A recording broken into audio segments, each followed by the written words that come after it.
Donald Trump came under fire again this week for his desire to have the extravagant July 4th event that he named Salute to America. Democrats and mainstream media all took aim at Trump for the event, citing the high cost and that it was just an effort to appease Trump. Let's take a closer look at how this is just more of the same liberal hypocrisy. I'm your host, Jared Dyson, and this is the Closet Conservative Podcast.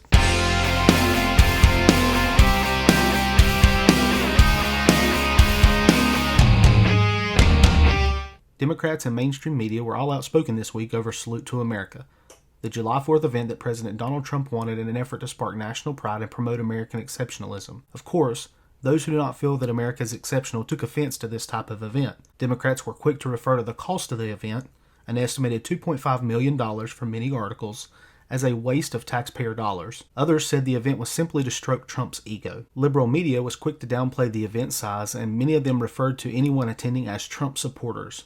An article at Vice did exactly this, even though several of the people interviewed for the article stated they were simply there for the event. It's certainly a shame that if you attend an event that is attended by a sitting president, you are now labeled a supporter, or in this case a Trump supporter, and you're no longer an American. As a country, there is something that binds us together beyond politics, and that is one nation under God. Well, that's how it used to be anyway.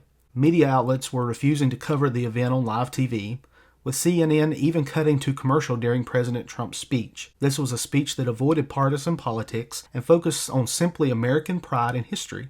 Liberal outlet Vox reported on this event, stating that Trump's speech was surprising, but that it was still offensive because his administration does not cater to the special interests that Vox would like. So the president did not say anything offensive in his speech, but that is offensive simply because he's Trump. Newsweek and CNN's Jim Acosta decided to attack Trump in a different direction for the event, for having security. Acosta tweeted about the chain link fencing that secured off the VIP section of the event and the outskirts of the event. While Newsweek's article focused on social media response to the fencing and compared it to these supposed cages and said it was for those with privilege. Even though he tried to do something uniting for the country, the mainstream media and the left cannot do anything but attack Trump. Another article posted was mocking the fireworks display that Trump had put on. Fireworks have long been a symbol of a July 4th celebration for our country. The display, which the article cited was double the normal size, was on a day that was marred by severe weather and rain in the D.C. area. The article was quick to mock Trump and the display as a failed event. The article called out the poor visibility, the lingering smoke, and that it was a disappointing display. Again, nothing was said about how the fireworks were donated, and that Trump had attempted to do more to promote a bigger event, harnessing the excitement of July the 4th. Rather, it focused on attacking Trump. So rather than focus on just the attacks of President Trump, I want to focus on the hypocrisy of these things that were being said. The media and Democrats quickly called out the expense of the event, but they weren't calling out the Obama administration for having elaborate state dinners that cost nearly $1 million. In fact, the media praised these events, where celebrities like Beyonce were brought in to perform for foreign heads of state. Obama was a star, and the cost was not important because he was a Democrat and they liked him. While the Trump event had a VIP area that was secure, the general public was still able to attend the event, to see Trump on the screens that were set up, and to hear his speech. They were able to see the planes, they were able to participate in the celebration. I don't know about you, but I apparently missed my invitation to the private state dinners that Obama held. It's pretty difficult to accuse Trump of catering to the elite when the general public was still able to attend. The public was not able to attend these private Obama dinners because they were simply catering to what Democrats would now call the elite and showing that separation of classes. But you're not going to hear about that or see anything in the media where they would talk about those things.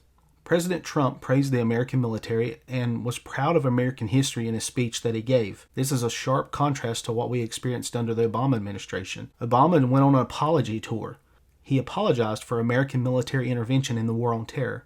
He apologized for our history and how we fought for freedom across the world.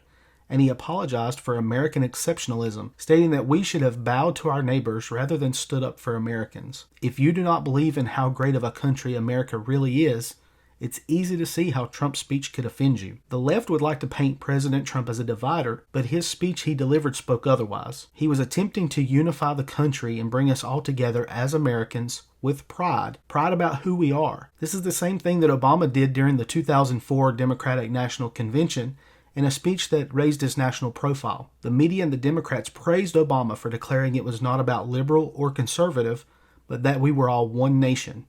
Today, there's no praise for Trump for his speech. It's all hate towards a president who can seemingly do no right in the eyes of the media. The left continues to move in a way that is anti-anything that is American. We can no longer be proud of who we are. We can no longer be one nation under God. We can no longer be proud of working hard and achieving the American dream. We must be a nation that bows to the pressures, gives everything to anyone for free, despite if they want to work for it or not. We need to give out citizenship for free to anyone that wants it, regardless if they plan to assimilate or contribute to this great country of ours. No longer can you be proud of our men and women in the military, because our military might is offensive and may hurt someone's feelings. No longer can we have any symbols of this great nation of ours. Seemingly, we need to ban historical markers, ban fireworks, ban the American flag, ban the Betsy Ross flag, and ban anything that resembles anything about being an American. We should tear down the Statue of Liberty, get rid of the national monuments, and get rid of any religious references in everyday life. The disgrace to our country is not President Trump, the historical symbols as I mentioned, or American exceptionalism. The disgrace to our country is anyone who cannot see beyond the partisan politics and appreciate the fact that in the end, we are all Americans.